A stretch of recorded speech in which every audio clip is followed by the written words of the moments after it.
Now, another way to add interest and catch some light is to do as I've done here and create a plane with your chisel by going in and then just stopping.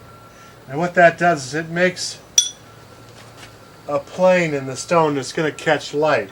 This was getting a little too dark in here, and by doing that, there's a couple little squares in here that are going to catch the light, and it's going to look not as dark as it was before, because like I said, I don't want this to get too complicated and draw away from the face of this rabbit. And this is fine what we have right here. Now I've got this is kind of adds interest back here. It's nondescript. It's not going to really catch the eye. What's going to catch the eye is this leaf, and it's coming up and it's sort of imposing on this flower. This flower is yielding towards it, is yielding to the leaf, and the leaf is kind of pointing to this and saying, hey, look at this flower. And this flower is sort of saying, look at, I'm soft and I'm pliable.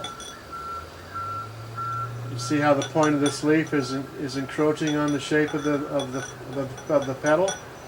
So that adds interest.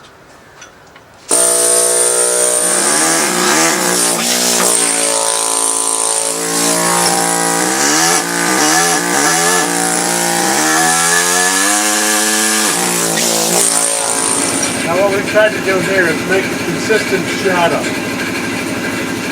Because of the fact that light is coming in through here, and it's also coming down in through here underneath the rabbit's chin, it's lighter than it is down here. This is carved into about an inch deep, whereas this is only carved in, oh, maybe a quarter of an inch or so less than this, but it appears to be the same darkness because it's sort of encased in this little area of stone. So it doesn't have to be carved as deep as this area to have the same tone. We want to have a consistent tone because what we're trying to do is silhouette the shape of the rabbit.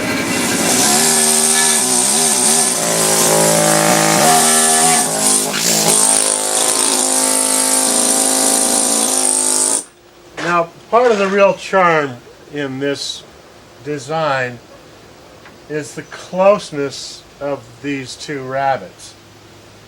They're sort of nestled up together and they're touching down here, and so I've got a paw coming this way and I've got a paw coming this way.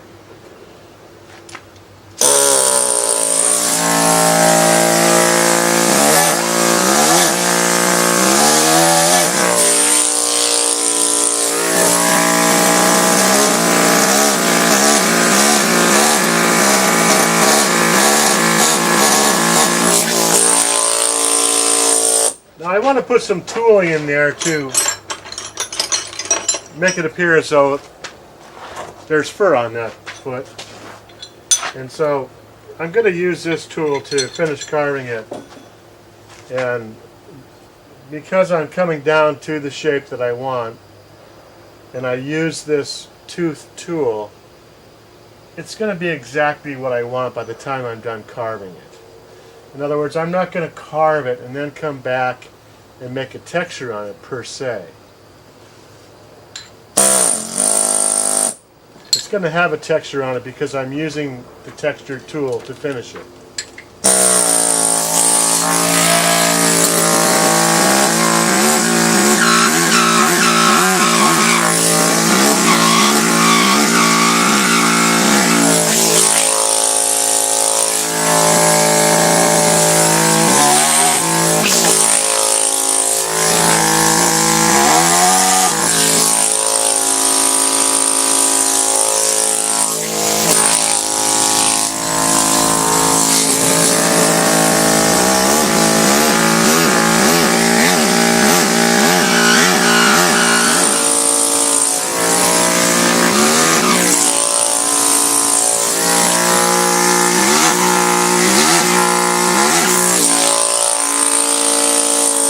Now what I've done here, instead of making a consistent line, I've just kind of poked at it.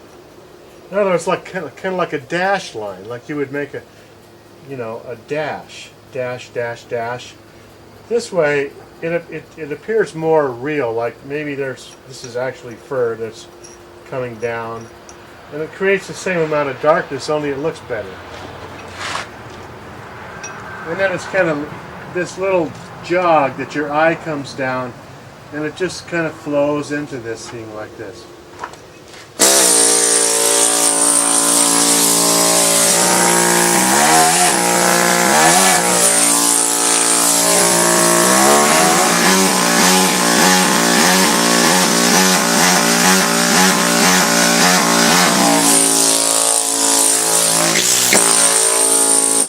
Now I'm just following the shape of this rabbit, and that's pretty much how the hair goes. It goes straight back, kind of like a dog's hair, really. But when it comes down to this, we're going to sort of take our tool and come around, and then maybe we'll do some other direction in here. We'll kind of just use our imagination. It doesn't have to be exactly, we're not taxidermists, but we'll see what we'll see.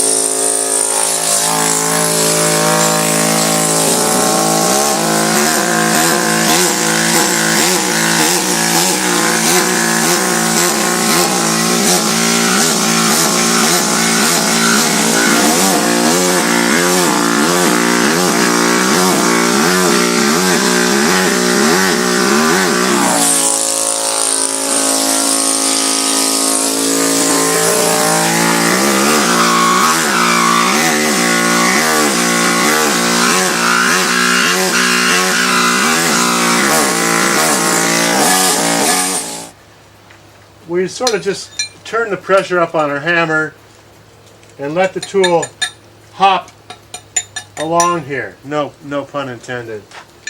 No, really, yeah, it is a pun.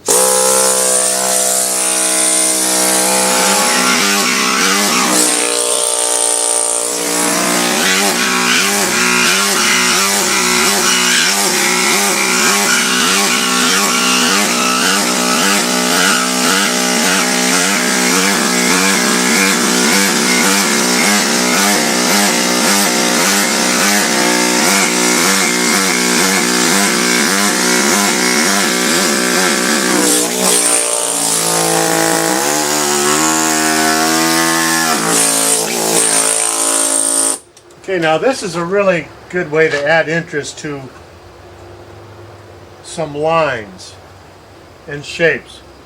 Take your chisel and you're coming down, and then you turn it in. So it's almost like you're twisting it, and it gives this fern leaf some real life.